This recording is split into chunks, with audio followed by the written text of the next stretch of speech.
예, 반갑습니다. 저는 한국공인회계사 지한송 회계사입니다. 오늘부터 신용분석사 2부 강의를 진행하도록 하겠습니다. 신용분석사 2부에는요, 크게 4가지 과목이 있습니다. 첫 번째 과목은 이제부터 우리가 배워야 될 재무분석, 그리고 두 번째는 현금 흐름 분석, 세 번째는 시장 환경 분석, 이 3가지를 종합해가지고 마지막 과목인 신용평가 종합 사례, 이렇게 크게 4가지 과목으로 구성이 되어 있고요. 아까 방금 말씀드렸다시피 마지막에 신용평가 종합 사례는 앞에 재무분석, 현금흐름 분석, 시장환경 분석을 종합해가지고 나온 문제이기 때문에 앞에 있는 3가지 과목만 제대로 공부하시면 마지막 신용평가 종합 사례 문제들은 쉽게 풀 수 있을 겁니다. 자, 재무분석부터 바로 진행하도록 하겠습니다. 첫 번째 과목이고요. 재무분석 제1장 재무분석이 뭔지 재무분석의 개요 살펴보도록 하겠습니다.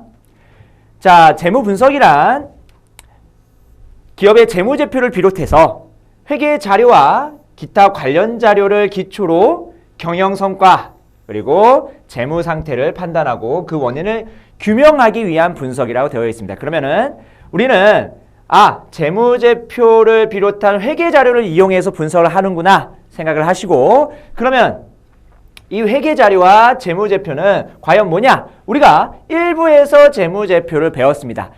2부 먼저 듣고 1부를 듣는 사람은 많이 없잖아요. 그래서 2부를 듣는다고 하시면 뭐 재무제표라든지 그 회계는 어느 정도 공부가 되어 있는 상태라고 저는 생각이 듭니다. 그래서 그 공부가 됐다는 가정하에 강의를 진행하도록 할 거예요.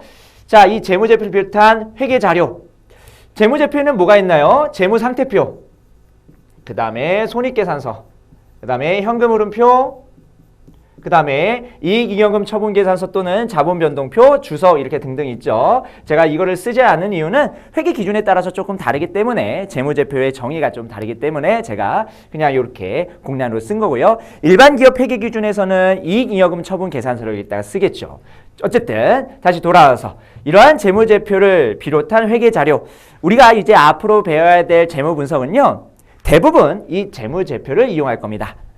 기타 다른 회계자료도 보긴 볼 텐데 재무제표가 메인이 돼서 우리가 재무분석을 한다고 보시면 되겠습니다. 그리고 기타 관련 자료를 기초로 해서 경영성과, 이 경영성과라는 게 인컴 스테이트먼트, 손익계산서를 우리가 분석하게 되면 경영성과를 알 수 있고, 그 다음에 BS인 재무상태표를 우리가 분석하게 되면 재무상태를 알 수 있는 거겠죠. 그래서 그 원인을 규명하고 그러니까 뭐가 잘못됐는지 우리가 진단을 하는 거예요. 의사가 환자를 진단하는 것처럼 우리가 이 기업이 어떤 상태인지 재무분석을 통해서 진단을 하는 겁니다. 자, 최초 재무분석은 단기 채무 상환 능력을 판단하는 데 주로 사용이 됐었습니다. 그러니까 누구 입장에서 보통 재무분석을 많이 했냐면 은행, 그리고 그 기업에게 빌려준 어떤 채권자, 투자자 관점에서 많이 생각했다라는 거예요. 내가 빌려준 돈을 제때 받을 수 있을까? 기업한테 빌려준 돈을 내가 제때 상환 받을 수 있을까? 이런 관점에서 그 기업을 분석했다고 보시면 되는데, 최근에는 과거와 현재는 물론 과거 상태가 어땠는지, 그리고 지금은 어떤 상태인지, 여기뿐만 아니라 미래에 대한 추정까지, 포캐스팅까지 한다고 보시면 되겠습니다. 아시겠죠? 자, 그 다음에 재무 분석치를 기계적으로 측정하는 것보다는 측정한 재무 비율을 어떻게 해석할 것인지가 중요하다. 당연한 거죠.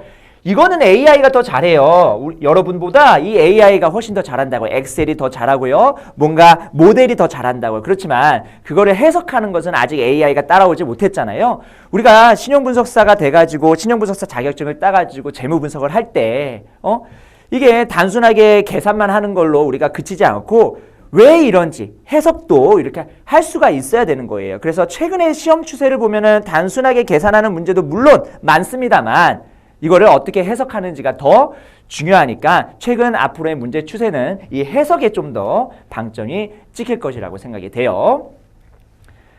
자, 재무 분석의 의 중에서 이제 경영 분석을 할 텐데, 경영 분석은 좀 큰 범위입니다. 재무 분석을 하기 위한 어떤 큰 범위를 보는 건데요.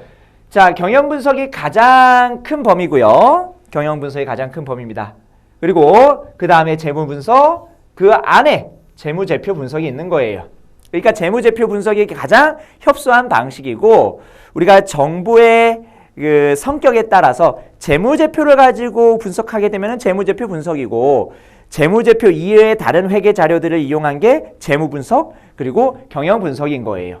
아시겠죠? 그러면은 재무제표 분석은 아까 제가 말씀드렸다시피 재무제표 등의 회계 자료를 이용하는 것이고 그 다음에 재무분석은 재무제표 분석을 포함해가지고 기타 여러 가지 계량화된 자료도 있죠. 여기서 계량화됐다라는 소리는 숫자로 표현할 수 있다라는 소리입니다. 주가, 시장 점유율, 제품 분량률 이런 것들을 포함해가지고 우리가 재무 분석을 하는 거죠. 그 다음에 경영 분석은 비계량적인 자료까지 우리가 숫자로 표현하지 못하지만 그 기업을 설명할 수 있는 것들이 굉장히 많을 겁니다. 예를 들어서 품질이라든지 경영자의 능력 같은 거는 우리가 숫자로 표현할 수 없겠죠. 게임에서야 능력치를 숫자로 표현하지 우리가 현실 세계에서는 능력치를 우리가 숫자로 표현할 수 없는 거니까 이거는 비계량적 자료라고 보시면 되겠습니다. 자, 경영분석의 범위와 관련된 전체 그 도표입니다. 경영분석이 가장 크고 그 다음에 그 안에 재무분석, 그 다음에 재무제표 분석이 있는 것이고요. 우리가 앞으로 배워야 될 가장 메인이 되는 것이요. 메인이 되는 것이 바로 여기 있는 재무비율 분석이 되겠습니다. 재무비율 분석을 우리가 배울 거고 그 다음에 시장자료, 시장점유율, 제품 분량률 통해 가지고 재무분석, 그 다음에 비계량적인 질적 자료까지 해가지고 경영분석을 우리가 배운다고 보시면 되겠습니다. 가장 메인은 요거다라고 보시고 요거를 중점적으로 공부를 하시면 되겠습니다. 자, 그 다음에 이 재무분석을 하는 대상들이 있겠죠. 누가 재무분석을 하냐? 여기 재무분석에 주체가 있습니다. 주체. 경영자, 금융기관, 그리고 주주, 그 다음에 신용평가기관, 그 다음에 M&A 관련자, 회계감사인, 세무당국 이렇게 분석 주체가 나와 있고 그 분석 주체의 목적, 그러니까 이 재무분석을 하는 그 주체들은 굉장히 다양하다는 거예요. 시장에서. 그리고 목적도 각각 다르겠죠. 경영자는요. 경영계획을 수립하기 위해서 경영 의사결정에 필요한 자료를 수집하기 위해서 경영자가 뭐 하는 사람인데요? 경영 의사결정을 하는 사람이잖아요. 그럼 경영 의사결정에 필요한 것들을 뽑아내기 위해서 재무분석을 하는 거겠죠. 그 다음에 주안점은 경영상의 장단점 분석하고 그 다음에 우리가 나중에 우리가 배우겠지만 우리가 재무 현황을 분석할 때 유동성, 수익성, 활동성 나중에 다 배울 겁니다. 그리고 시장가치 분석, 그 다음에 여러 가지 기타 분석들을 하는데 경영자는 보통 수익성에 관심을 갖습니다. 수익성 그리고 안정성 이런 데에 관심을 갖죠. 그 다음에 금융기관 볼까요? 금융기관은 은행이라고 생각하시면 돼요. 은행이 기업한테 돈을 빌려줬는데 그 돈을 내가 제때 상환받을 수 있을까? 상환받을 수 있을까? 이런 관점에서 우리가 생각하면 되겠죠. 돈을 빌려주는 거예요. 그래서 자금 차입처의 원금 상환 및 이자 지급 능력, 여기서 자금 차입처가 바로 기업이 되겠습니다. 그 능력을 판단하는 것이고 그 다음에 우량 업체까지 선정을 하는 겁니다. 단기적 관점, 장기적 관점 이렇게 있는데요. 단기적으로는 차입자의 유동성, 안정성을 보고 장기적으로는 우리가 수익성과 위험에 기초한 전체적인 입장을 우리가 내게 되겠죠. 그러니까 금융기관은 돈을 빌려줄 때 단기 차입금으로 빌려줄 수도 있고 아니면 장기 차입금으로 빌려줄 수도 있는 거예요. 단기, 장기에 따라서 또 우리가 의사결정이 다르게 될 수 있으니까 이렇게 보시고요. 그 다음에 주주들은 주주는 기업의 주인들입니다. 기업의 주인이지만 우리가 생각을 할 때는 기업이라는 하나의 독립적인 실체가 있고 그 기업한테 돈을 빌려주는 사람들이 금융기관, 그 다음에 채권자, 그 다음에 또 누가 있다? 주주가 있다라고 보시면 돼요. 주주가 기업의 주인이긴 하지만 결국은 기업은 독립적인 실체고 거기다 돈을 빌려주는 그런 입장으로 보시면 되겠습니다. 그래서 주주는 기업의 주인입니다. 그리고 기업의 중대한 의사결정들은 바로 주주들이 합니다.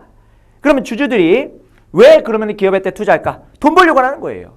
기업이 벌어들인 돈에 자녀 이익을 먹기 위해서 주주들이 기업한테 투자를 하는 겁니다. 그리고 기업한테 투자하는 이유는 배당을 받기 위해서 자녀 이익을 먹는 거예요. 배당. 그 다음에 의결권을 행사하는 것도 주주의 목적이 될 겁니다. 결국은 기업이 성장하고 잘 살아야지 주주들도 같이 잘 사는 거예요.